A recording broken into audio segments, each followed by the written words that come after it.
या क्षणाची महत्त्वाची आणि मोठी बातमी बघूया। आरबीआय कडनं 25 बेसिस पॉइंटनी रेपो रेटमध्ये कपात करण्यात आलेली आहे। आज आरबीआय कडनं या संदर्भामध्ये निर्णय येणं अपेक्षित होतं। गेल्या अनेक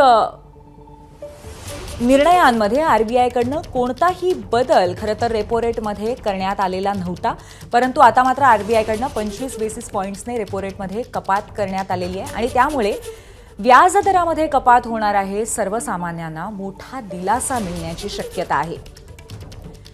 व्याज दरामध्ये कपात करून सर्वसामान्यांना आरबीआयने मोठा दिलासा दिलेला आहे। आता रेपो रेट 6.5% 6.25% आलेला आहे। बजेटनंतर सर्वसामान्यांना दिलासा देणारी आणखीन एक महत्त्वाची अशी ही बातमी आहे। अर्थव्यवस्थेसंदर्भातली, आर्थिक बाबींच्या संदर्भातली गव्हर्नर संजय मल्होत्रांनी पतधोरण जाहीर केलेलं आहे। खरं तर गेल्या 8 पतधोरणांमध्ये कोणत्याही पद्धतीचा बदल रेपो रेटमध्ये करण्यात आलेला नव्हता, परंतु आता मात्र व्याजदरात कपात होणार आहे, कारण आरबीआय कडनं 25 बेसिस पॉइंटनी रेपो रेटमध्ये कपात करण्यात आलेली आहे। आपले प्रतिनिधी अभिषेक मुठाळ आपल्याला या संदर्भात अधिक माहिती देतील। अभिषेक, सर्वसामान्यांसाठी एक दिलासा देणारी बातमी आहे। अभिषेक, नक्कीच पाहायचं तर मोठ्या प्रमाणात आपल्याला व्याजदर जे आहे ते वाढल्याचं पाहायला मिळालेलं होतं आणि कुठेतरी आरबीआय कडनं दिलासा मिळेल अशी शक्यता देखील होती।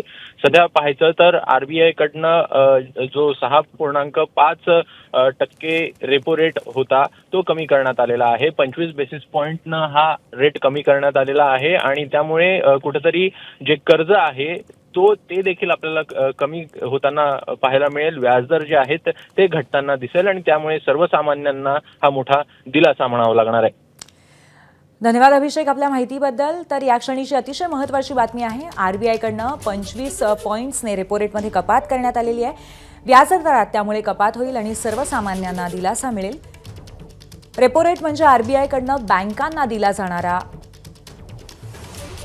जो दर असतो कर्जाचा, त्याच्यामध्ये कपात झाल्यामुळे अर्थातच आता बँकांकडनं सुद्धा कर्जाच्या दरामध्ये कपात होईल आणि त्याचा फायदा सर्वसामान्यांना होऊ शकतो। कर्जाचा बोजा काही अंशी, खास करून कर्जावरती जो आपण इंटरेस्टचा दर इंटरेस्ट भरत असतो त्याच्यावरती काही अंशी दिलासा आता अर्थातच सर्वसामान्यांना मिळणार आहे। गव्हर्नर संजय मल्होत्रांकडनं हे पतधोरण जाहीर करण्यात आलं। एबीपी माझा, उघडा डोळे बघा नीट।